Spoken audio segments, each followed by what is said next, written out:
This is a story designed to lead you gently into the quiet corridors of history.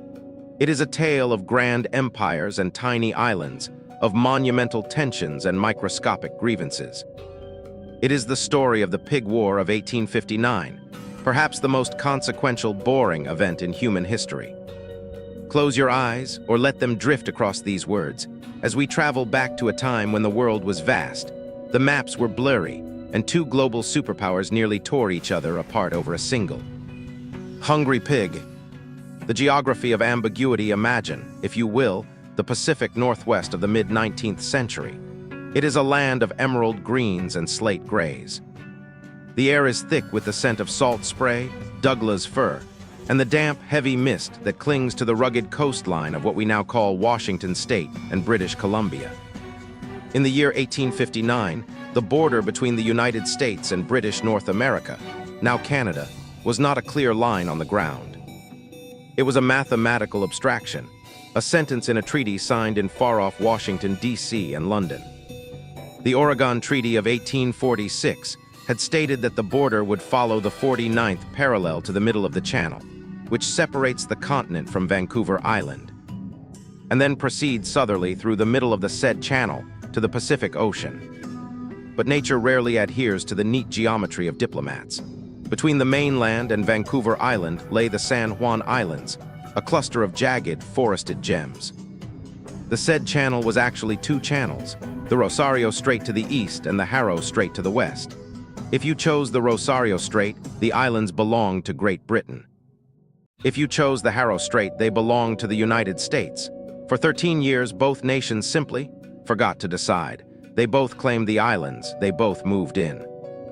And for 13 years, the only thing that filled the San Juan Islands was the sound of the wind, the crashing waves, and the slow, rhythmic growth of the cedar trees.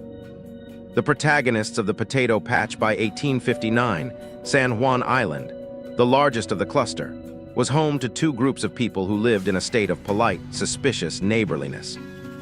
On one side was the Hudson's Bay Company, representing the British Crown. They had established Bellevue Sheep Farm on the southern tip of the island, where thousands of sheep grazed on the windswept prairies. The farm was managed by a man named Charles Griffin, a quintessential British gentleman of the era, orderly, firm, and deeply devoted to his livestock. On the other side were about 25 American settlers. They were rugged men, mostly veterans of the California Gold Rush, who had arrived to claim land under the U.S. Donation Land Claim Act. Among them was a man named Lyman Cutler. Lyman Cutler was a man of simple needs. He had built a small cabin and planted a modest patch of potatoes. To Cutler, those potatoes were his livelihood. To a large black Berkshire boar owned by the British Sheep Farm, those potatoes were a buffet. On the morning of June 15, 1859, the silence of the island was broken by a single rifle shot. Lyman Cutler had reached his breaking point. The pig had broken into his garden one too many times. When Cutler found the boar rooting through his tubers yet again, he leveled his rifle and fired. The pig fell dead amidst the ruins of the potato patch. It was a small act of frustration. It should have been a footnote in a local ledger. Instead, it became the spark for an international crisis. The escalation of boredom. Cutler, being a relatively honest man, went to Charles Griffin to apologize. He offered $3 in compensation for the pig. Griffin, perhaps having a bad day, or perhaps feeling the weight of the British Empire on his shoulders, demanded $100. "The pig was worth no more than 10, Cutler shouted. "It was a prize boar," Griffin countered. "And you are a trespasser on British soil?" The argument spiraled. Griffin threatened to have Cutler arrested and tried under British law. Cutler retorted that he was an American citizen on American soil and would call for military protection. And so, the bureaucracy began to churn. The Americans called upon General William S. Harney, the commander of the Department of Oregon. Harney was a man who lived for conflict. He was known as Old Vengeance, and he saw this pig slaying as a perfect opportunity to assert American dominance. Without consulting Washington, D.C., he dispatched the 9th U.S. Infantry, 66 men under the command of a young, ambitious captain named George Pickett. Yes, that George Pickett, the man who would later lead the famous Pickett's Charge at the Battle of Gettysburg. On July 27, 1859, Pickett landed his men on San Juan Island and issued a proclamation. The island belonged to the United States. They set up a camp and hoisted the stars and stripes. The Royal Navy arrives. The British response was not one of anger, but of overwhelming, polite force. The governor of Vancouver Island, James Douglas, was incensed. He viewed the American presence as an invasion of British territory. He did not send a constable. He sent the HMS Tribune, a 31-gun frigate, followed shortly by the HMS Plumper and the HMS Satellite. Suddenly, 66 American soldiers in a muddy camp were staring down the barrels of hundreds of British cannons. The situation was absurd. The British had enough firepower to level the island in minutes, but the British commander, Captain Geoffrey Hornby, was a man of immense patience. He had orders to dislodge the Americans, but he was also given a private instruction: avoid a collision if possible. For weeks, the two forces stood in a stalemate. The Americans dug earthworks and mounted old cannons they had dragged through the woods. The British ships cruised back and forth in the bay, their sailors practicing gunnery drills within earshot of the American camp. The war became a test of who could be the most stubborn while doing the least amount of fighting. The diplomacy of the slow as news of the standoff traveled by ship and horseback across the continent and the Atlantic Ocean. The leaders in Washington and London were horrified. In 1859, the United States was on the brink of its own civil war. The last thing President James Buchanan wanted was a war with Great Britain over a pig. In London, Queen Victoria's ministers were equally uninterested in a costly colonial war over a few acres of sheep pasture. President Buchanan sent General Winfield Scott, the grand old man of the army, to negotiate. Scott was a giant of a man, so aged and infirm that he had to be hoisted onto his horse with a winch, but his mind was as sharp as ever. He traveled for 6 weeks by steamer through the Isthmus of Panama to reach the Northwest. When Scott arrived, he and the British authorities reached a remarkably sensible and remarkably boring agreement: joint occupation. Both sides agreed to withdraw their heavy warships and large regiments. Instead, they would each keep a small police force of 100 men on the island, the Americans at the southern end and the British at the northern end. They would wait for a formal diplomatic resolution. That wait lasted for 12 years. The most peaceful occupation in history, from 1859 to 1872, San Juan Island became the site of the world's longest-running dinner party. With no fighting to do, the soldiers of both nations became incredibly bored. Boredom, it turns out, is a powerful catalyst for friendship.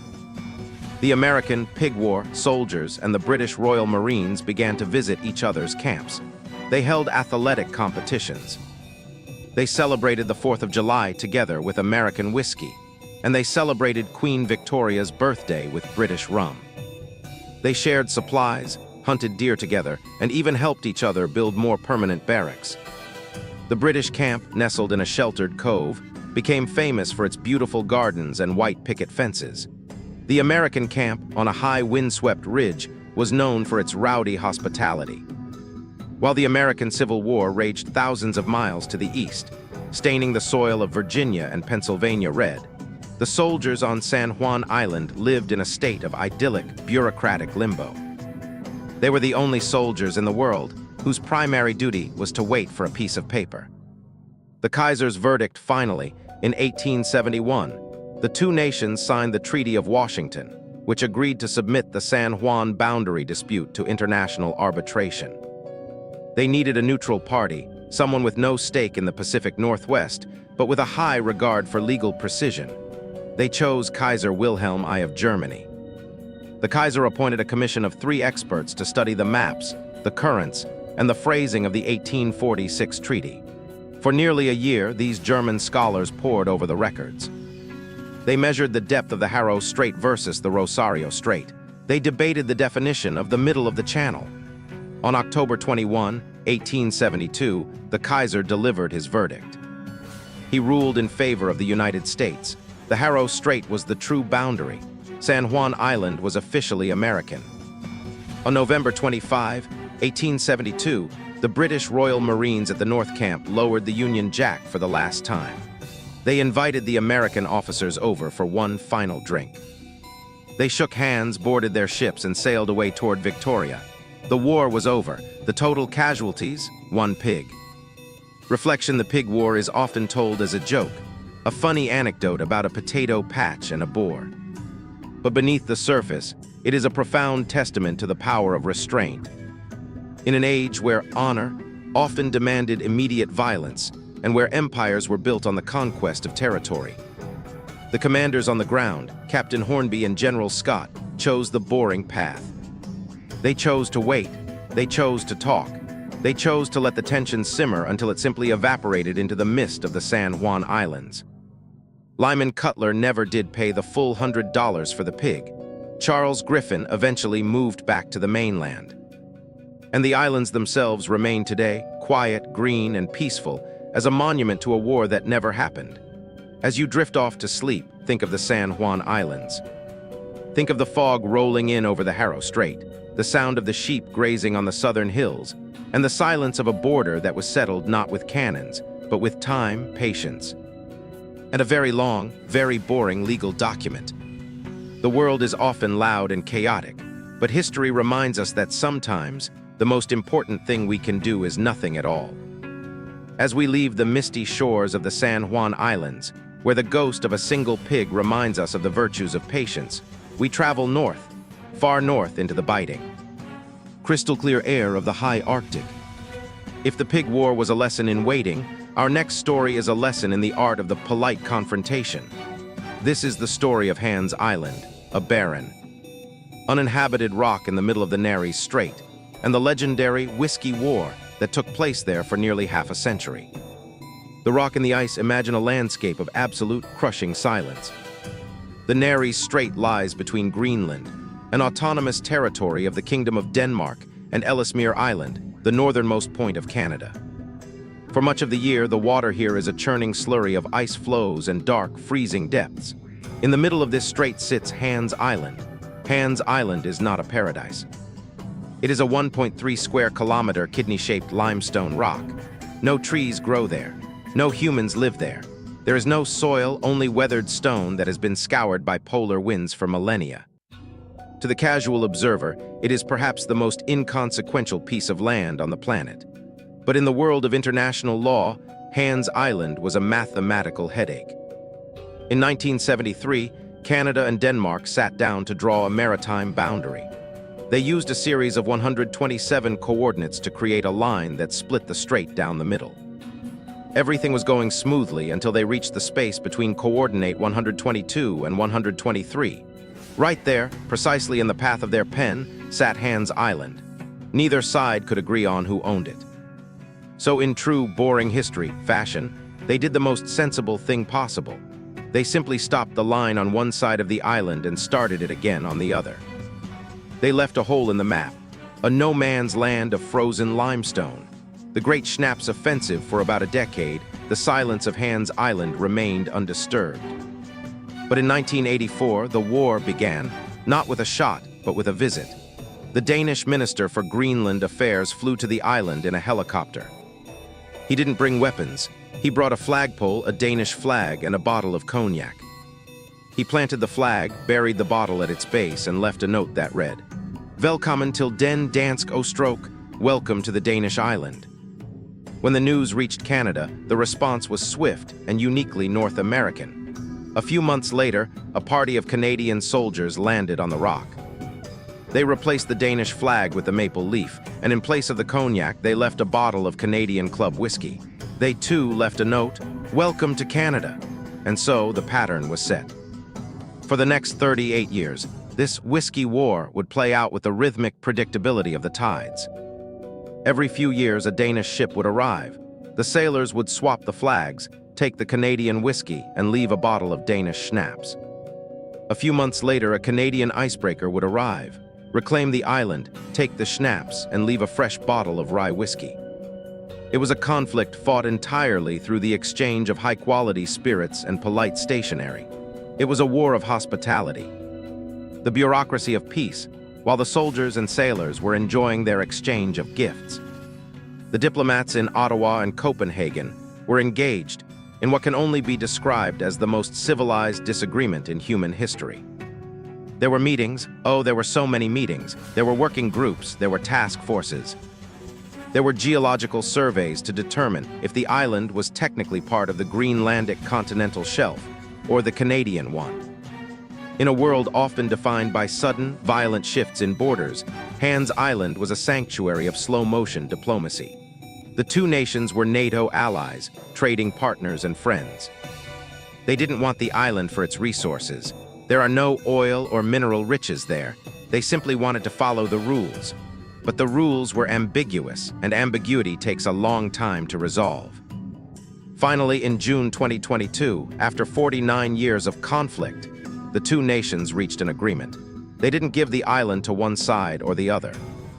Instead, they took a surveyor's tool and drew a line right through the middle of the rock, following a natural crack in the limestone. Today, Canada and Denmark officially share a land border on a tiny rock in the Arctic. It is the only place in the world where Canada borders a European nation. They celebrated the treaty by sharing one last drink. The Whiskey War teaches us that even the most stubborn disputes can be settled if you have enough time, enough whiskey, and a complete lack of urgency. The Triangle of Nowhere, neutral Moresnet as you sink deeper into your pillows, let us travel from the icy north to the heart of Europe. To a place that shouldn't have existed, but did, for over 100 years. This is the story of neutral Moresnet, a tiny, triangular territory that was created by a clerical error and survived because of a zinc mine. In 1815, after the defeat of Napoleon, the great powers of Europe met at the Congress of Vienna to redraw the map of the continent. They were carving up empires like pieces of a cake. Two neighbors, the United Kingdom of the Netherlands and the Kingdom of Prussia, were arguing over their new border. The problem was a small patch of land near the city of Aachen. It was only about 3.5 square kilometers, roughly 1.3 square miles. To the naked eye, it was just a few farms and a hill. But under that hill lay a rich vein of calamine, an ore used to produce zinc. Both the Dutch and the Prussians wanted the mine. Neither would budge. After a year of bickering, they reached a solution that was so temporary it lasted for a century. They divided the land into 3 parts. 1, the Dutch got a piece. 2, the Prussians got a piece. 3. The middle piece, the part with the mine, would be neutral. Life in the neutral zone for the people living in neutral Moresnet, life became a strange, quiet experiment in accidental liberty. Because the territory wasn't a country, and it wasn't a colony, it had almost no government. It was ruled jointly by 2 commissioners, one Dutch, one Prussian, who rarely visited and almost never agreed on anything. This meant that for decades there were no taxes, or at least very, very low ones, no military service since there was no army to join, no import duties. It became a haven for people who wanted to be left alone. It was a place where you could buy cheap gin and chocolate, and where the most exciting thing that happened in a decade was the opening of a new tavern. The locals, who called themselves Moresnetters, developed their own flag, black, white, and blue, and their own sense of identity. They weren't Dutch, they weren't Prussian, and they weren't Belgian, who eventually took over the Dutch claim. They were simply neutral. The Esperanto utopia by the late 1800s, the zinc mine began to run dry. As the ore disappeared, so did the reason for the territory's existence. The neighboring countries began to circle, waiting for the tiny triangle to collapse so they could annex it. But the Moresnetters weren't ready to disappear. In a desperate, wonderful, and utterly boring attempt to save their home, they decided to become the world's first Esperanto state. In 1908, a local doctor named Wilhelm Molly proposed that neutral Moresnet should become Amaikjo, the place of great friendship. He wanted the official language of the territory to be Esperanto. The constructed language, designed to bring world peace through universal understanding. They composed a national anthem, in Esperanto, naturally, printed stamps, and held meetings where people sat in quiet rooms practicing their new vocabulary. For a brief moment, this tiny scrap of land was the center of a global movement for harmony. Of course, the dream of an Esperanto utopia was cut short by the chaos of World War I. But for 100 years, neutral Moresnet stood as a reminder that sometimes, the gaps between the lines of history are the most interesting places to live. The longest measurement, the meridian of Paris now, as your mind begins to drift towards sleep. Imagine two men walking across the countryside of France and Spain. They are not soldiers, they are not explorers looking for gold. They are astronomers, and they are carrying brass instruments and heavy notebooks. In 1792, in the heat of the French Revolution, the French Academy of Sciences decided that the world needed a new way to measure things. They wanted a unit of length that was based on nature itself, not the length of a king's foot or the stride of a horse. They decided that 1 meter should be exactly 1/10,000,000th of the distance from the North Pole to the equator. To find this number, they had to measure a portion of the Earth's meridian that ran through Paris. Two men, Pierre Machin and Jean-Baptiste D'Alembert, were sent out to do the job. One went north from Paris to Dunkirk, the other went south from Paris to Barcelona. For 7 years they walked. They climbed mountains to set up surveying signals. They were arrested by suspicious peasants who thought their telescopes were secret weapons. They worked through rain, snow, and the political terrors of the revolution. Their job was incredibly tedious. It involved triangulation, measuring the angles between distant points with extreme precision, over and over again, thousands of times. It was a war against error. When they finally finished and compared their notes in 1798, they discovered a tiny mistake. Machin, obsessed with perfection, realized he had made a slight error in his observations in Barcelona. The stress of this boring error haunted him for the rest of his life. But from their 7 years of walking and measuring, we got the meter. Every ruler in your house, every map on your phone, and every speed limit sign on the road owes its existence to two men who spent nearly a decade walking in a straight line. Just to be sure about a number. The soft hum of time history is not always made of thundering hooves and clashing swords. Most of history is made of people waiting for ships, people arguing over potatoes, and people leaving bottles of whiskey on lonely rocks. It is a long, slow process of figuring out how to live together on a small planet. As you sleep, imagine the map of the world not as a fixed thing, but as a living document, slowly being shaded in by surveyors, diplomats, and farmers. Think of the quiet corners of the world where nothing important happens, but where life continues in its gentle, rhythmic way. The mist is still thick in the San Juan Islands. The ice is still shifting around Hans Island. The grass is still growing on the old hills of Moresnet. The world is quiet. The story is told. If the silence of the Arctic and the empty fields of Moresnet have begun to settle your mind, let us drift further back into the archives of human forgetfulness. There is a specific kind of peace found in things that are simply overlooked. Our journey continues with a war that lasted 3 centuries without a single drop of blood being spilled, and a summer in London so fragrant that it changed the world's architecture forever. The 335-year war, a conflict of negligence in the annals of military history. There are tales of lightning-fast blitzkriegs and decade-long sieges. And then there is the war between the Isles of Scilly, a tiny archipelago off the southwest coast of England, and the Netherlands. The year was 1651. The English Civil War was reaching its messy conclusion. The Royalists supporting the crown had been pushed back to their final stronghold, the Isles of Scilly. The Dutch, sensing which way the wind was blowing, decided to side with the parliamentarians, the Roundheads. The Dutch Navy, however, had suffered losses at the hands of Royalist pirates operating out of Scilly. Seeking reparations, Admiral Martin Tromp arrived at the islands and demanded payment.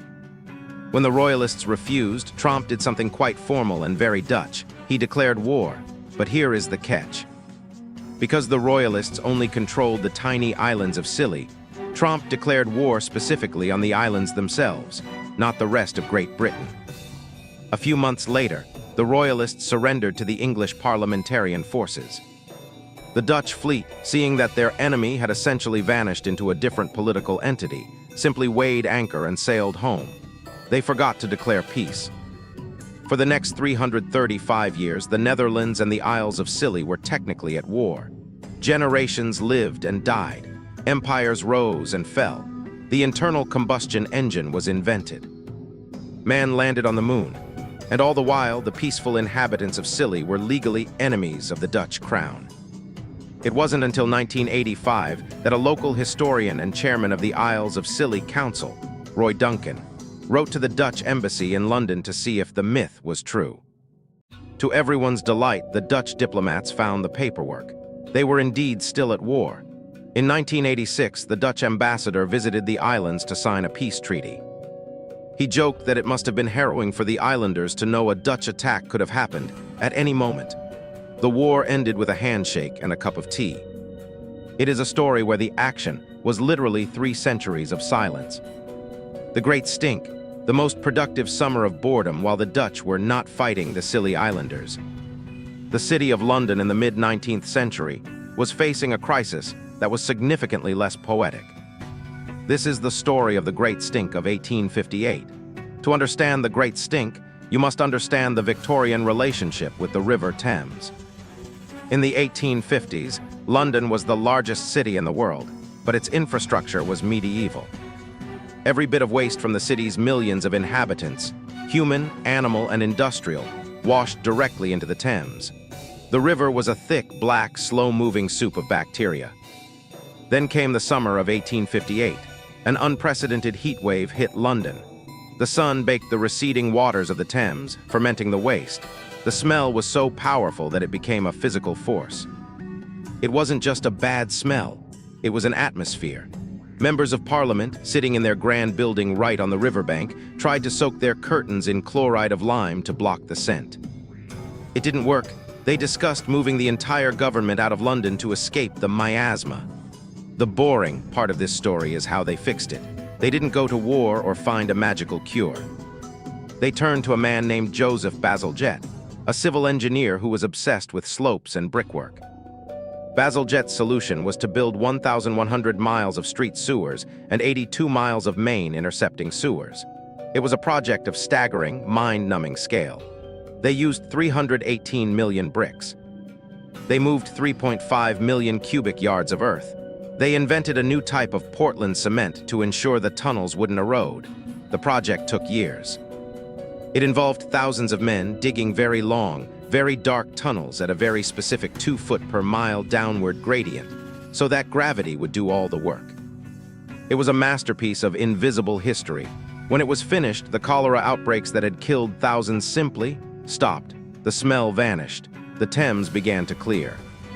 Today, we don't think about Bazalgette's bricks when we walk through London, but our modern life is built on his ability to think about pipes for 20 years straight. The Last Ledger, the Bank of England's ghost as you drift closer to sleep, consider the story of the bank nun. In the early 1800s, a clerk at the Bank of England named Philip Whitehead was executed for forgery. His sister, Sarah Whitehead, was so traumatized by the loss that she lost her mind. For the next 25 years, every single day, she went to the Bank of England. She wore a long black dress and a black veil. She would walk into the lobby, ask to see her brother, and then sit quietly on a bench. She didn't scream, she didn't protest, she just sat. The bank directors, being Victorian gentlemen of a very specific, patient sort, didn't call the police. They didn't throw her out. They gave her a small allowance of money every week to make sure she was fed. They treated her like a permanent, silent fixture of the bank's architecture. For a quarter of a century, she was the black nun of the bank, a living shadow in a world of ledgers and gold coins. Her story is a reminder that history is often just the act of showing up, day after day, until you become part of the stones themselves. The weight of quiet the world is made of these layers. The layer of the surveyor's chain, the layer of the bricklayer's trowel, and the layer of the forgotten diplomat's pen. These stories don't end with a bang. They end with a peace treaty signed 300 years late. They end with a sewer pipe that still works 150 years later. They end with the sun setting over a rock in the Arctic that now has 2 flags instead of 1. The history of the world is a long, slow breath. Listen to the rhythm of it. The ticking of a clock in an empty hall, the sound of a river flowing toward the sea, the feeling of the blankets against your skin. Everything is settled. Every border is drawn. Every ledger is closed. You are safe in the quiet of the present. As the night grows deeper and the world outside settles into a quiet hum, we move away from the damp streets of Victorian London and into the realm of pure, unadulterated logistics. If history is the story of human ambition, then our next tale is the story of how that ambition was finally tucked into a very neat, very rectangular box. This is the story of the standardized shipping container, the most boringly revolutionary invention in the history of the modern world. The chaos of the docks before 1956, shipping things across the ocean was a frantic, disorganized mess. Imagine a giant puzzle where the pieces don't fit together. When a ship arrived at a port in New York or Liverpool, it was filled with thousands of individual items. Barrels of flour, crates of tobacco, loose sacks of sugar, pianos wrapped in burlap, and individual wheels for carriages. Groups of men, called longshoremen, had to carry each item by hand or with small hooks. It was a slow, grueling process. A ship might sit in a harbor for 3 weeks just being unloaded.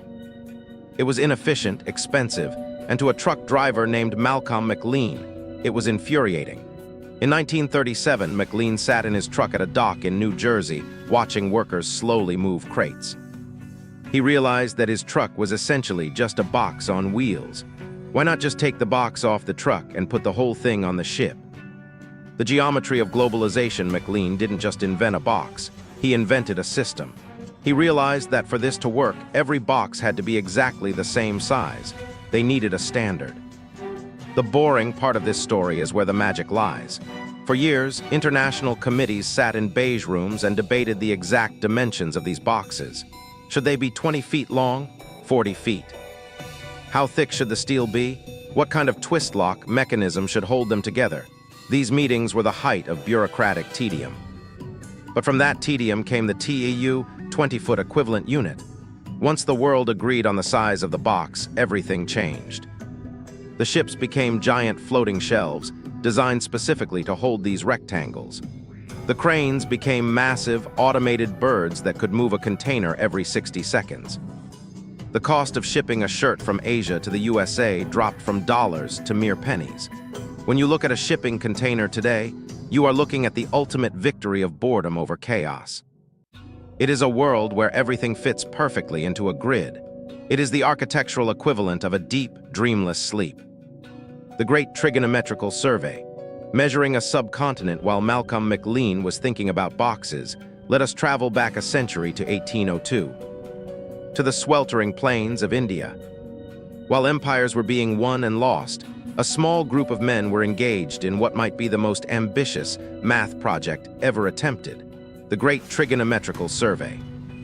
The goal was simple to state, but nearly impossible to do: to measure the entire Indian subcontinent with scientific precision. The men in charge, William Lambton and later George Everest, weren't looking for gold. They were looking for angles. They used a massive instrument called a theodolite, a brass device that weighed half a ton and required 12 men to carry. The infinite triangle for 70 years, the survey continued. They used a method called triangulation. They would find 2 high points, perhaps a hill and a temple tower, and measure the exact distance between them. Then they would find a 3rd point and calculate the angles. This created a giant, invisible web of triangles stretching from the southern tip of India all the way to the Himalayas. The work was incredibly slow. They had to cut paths through dense jungles. They had to wait for weeks for the monsoon rains to stop so they could see the horizon. They had to build massive stone towers just to see over the curve of the earth. When they finally reached the mountains of the north, they spotted a peak they called Peak XV. They measured it from 6 different locations, hundreds of miles away. After years of calculating the atmospheric refraction and the curvature of the earth, a clerk rushed into his supervisor's office in 1852 and announced that they had found the highest point in the world. They eventually named it Mount Everest, after the man who had spent his life staring through a brass telescope at distant triangles. The survey wasn't exciting. It was decades of walking, measuring, and doing long-form division by candlelight. But it mapped a world that had previously been a mystery. It turned the unknown into a set of coordinates. The quiet library of the world. As you listen to these stories, you might realize that history is rarely about the big moments we see in movies. It is built by the people who stay focused on the details. It is the surveyor holding a heavy brass instrument steady in the wind. It is the engineer calculating the curve of a sewer pipe. It is the clerk at the Bank of England keeping the ledgers balanced. It is the sailor swapping a bottle of whiskey on a cold Arctic rock. These are the boring threads that weave the fabric of our lives. They are steady. They are reliable. They are the quiet background noise of civilization. Think of the world now as a giant, perfectly organized library. Every book is in its place. Every coordinate is marked. Every shipping container is stacked neatly in a harbor somewhere, waiting for the morning sun. The heavy lifting is done. The calculations are complete. The air is still. The triangles of the Great Survey have faded into the mist. The whiskey war is over, and the bottles are empty. The pig war is a distant memory in an old potato patch. There is nothing left to solve tonight. The world is in order. A final thought for the night in the 17th century. A man named Robert Boyle, the father of modern chemistry, kept a to-do list of things he wanted science to achieve. On that list, among prolonging life and the art of flying, he wrote, the attainment of a quiet and easy death. He wasn't being morbid. He was a scientist who spent his life studying the pressure of air and the movement of particles. He understood that the ultimate goal of all our work, all our engineering, and all our history is to create a world where we can finally, at the end of the day, find peace. You have reached that point. The history of the world has led you here to this moment of stillness. Sleep now, knowing that the boring work of the world continues without you. The clocks are ticking, the tides are turning, and the stars are exactly where the astronomers said they would be. As the world outside falls into a deeper slumber, and the ambient sounds of the night become a soft, rhythmic backdrop, let us turn our attention away from the sea and the docks.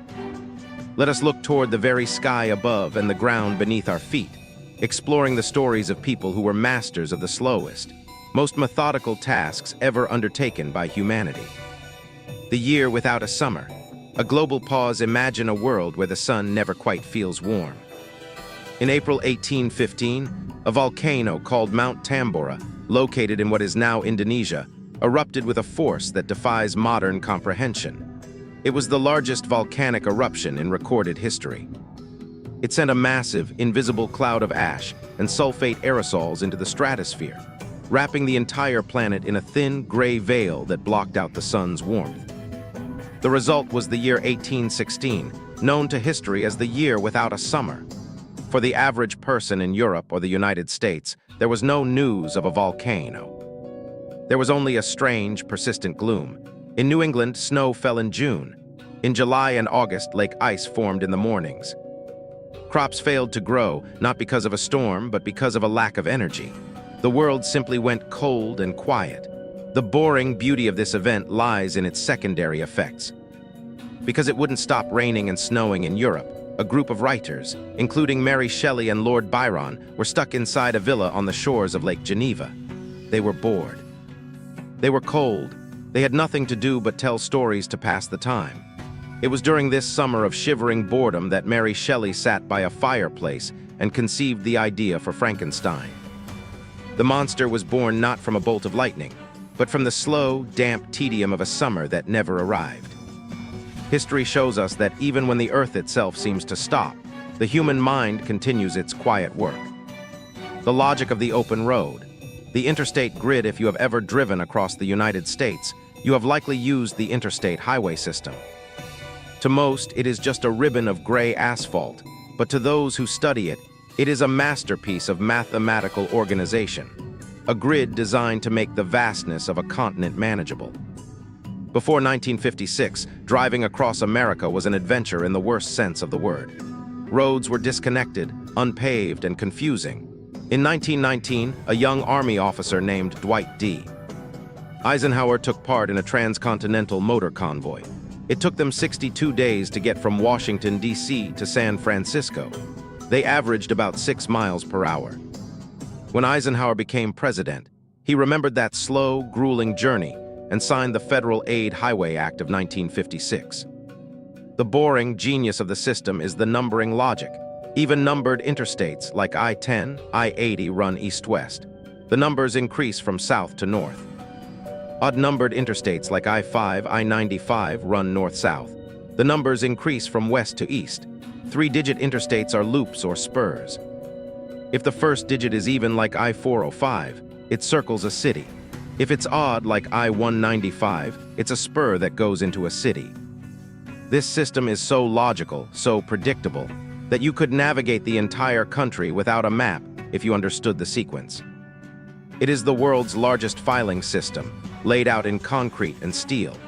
It turns the chaotic geography of mountains and plains into a predictable, numbered sequence that hums beneath your tires. The Centennial Bulb, the slowest light in the world, finally let us look at a small, unassuming object in Livermore, California. Inside Fire Station No. 6, hanging from the ceiling, is a hand-blown light bulb. It was installed in 1901. Known as the Centennial Bulb, it has been burning almost continuously for over 120 years. It is a 4-watt bulb with a carbon filament, and it emits a soft, dim, orange glow, about the same amount of light as a nightlight. In a world of planned obsolescence, where smartphones break after 2 years and LED bulbs eventually flicker out, the Centennial Bulb is a miracle of boring persistence. It doesn't do anything flashy, it doesn't change colors, it just stays on. Scientists have studied it, wondering why it hasn't burned out. Some say it's because the vacuum seal is perfect. Others say it's because the filament is thicker than modern ones. But mostly, it survives because it is never turned off. The stress of heating up and cooling down is what kills a light bulb. By simply staying consistent, by doing the same thing every second of every day for a century, it has outlived the men who made it, the building it was first housed in, and the very technology that was supposed to replace it. There is a webcam that watches the bulb 24 hours a day. Thousands of people around the world tune in just to watch a bulb not burn out. It is the ultimate boring live stream, a testament to the power of simply existing steadily and quietly through the passage of time. The weight of the blanket, the stories of history are often told as a series of explosions, but as we've seen, the most lasting parts of our world are built on the quiet things. The meter you use to measure, the container that brought your clothes across the sea, the numbers on the highway sign, the light bulb that refuses to quit. These are the anchors of our reality. They are heavy, they are solid, and they are deeply, beautifully unexciting. As you feel the weight of your own blankets, think of yourself as part of this long, quiet tradition of rest. The Earth is still turning at its measured pace. The stars are still moving in their calculated orbits.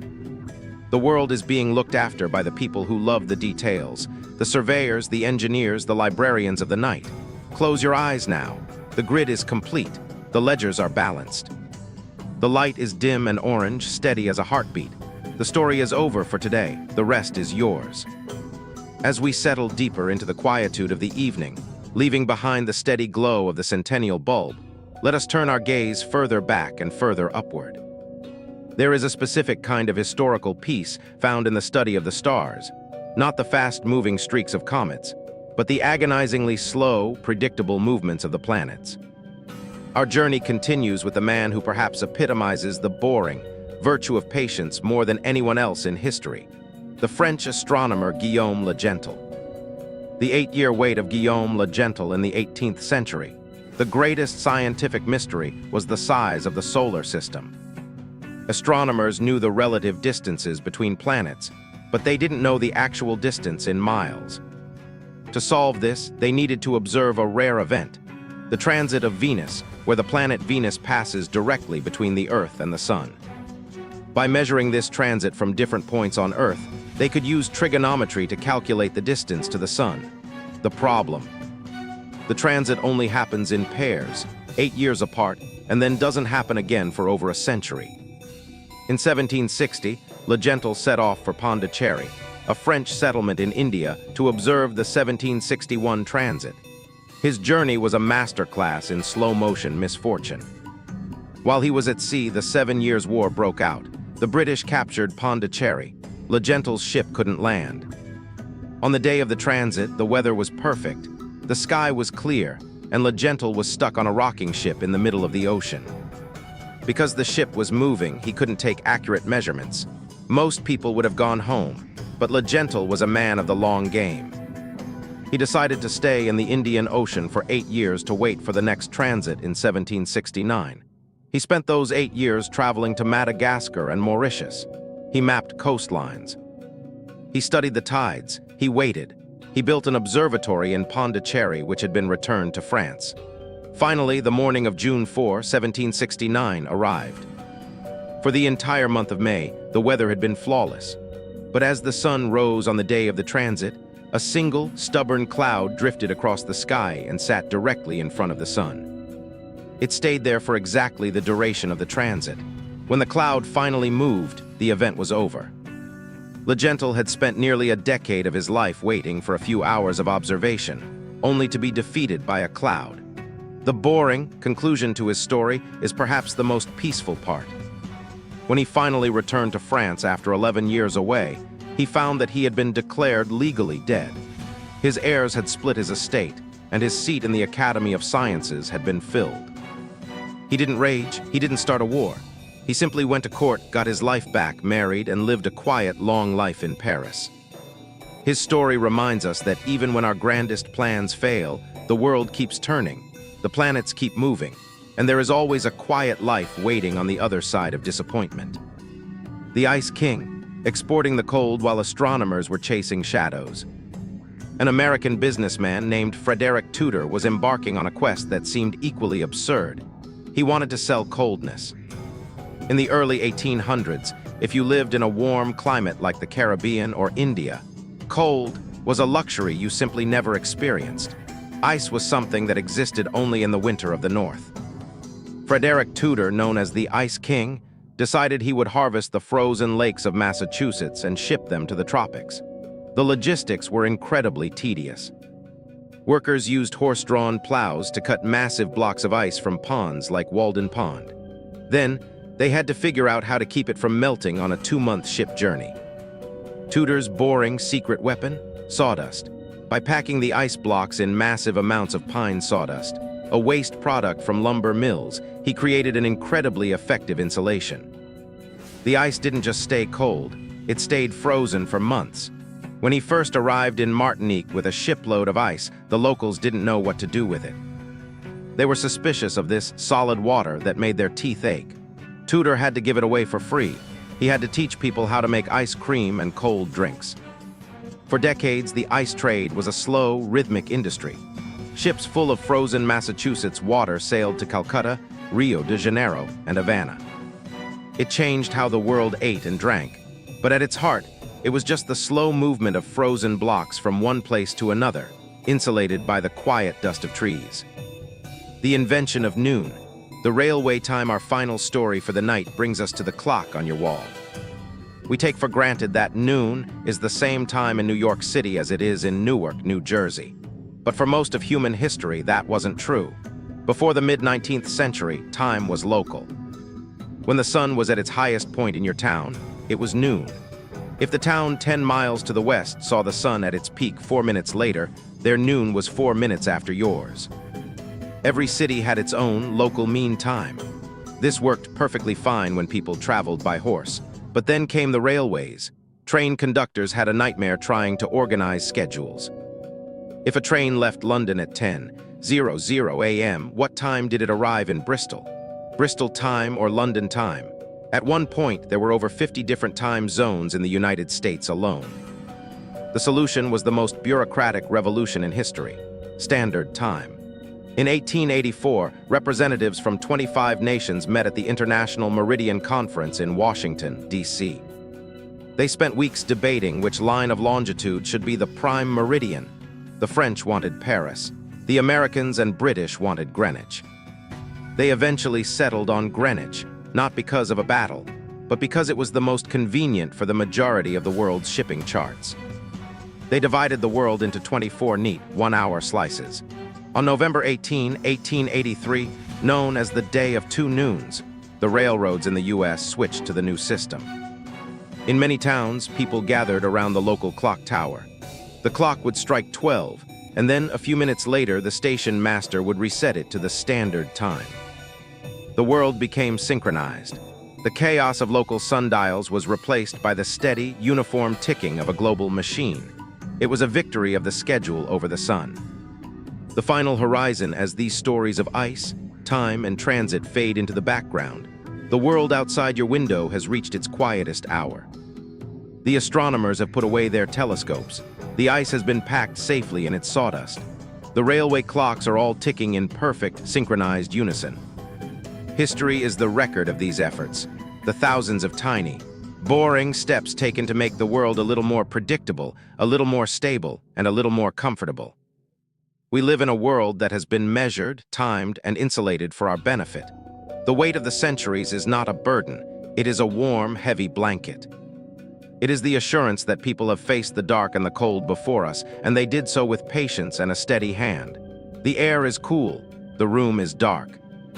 The story of humanity is resting, waiting for the sun to rise and start the next quiet chapter. But for now, there is only the silence of the stars and the steady rhythm of your own breath. Everything is in its place. Everything is as it should be. Good night.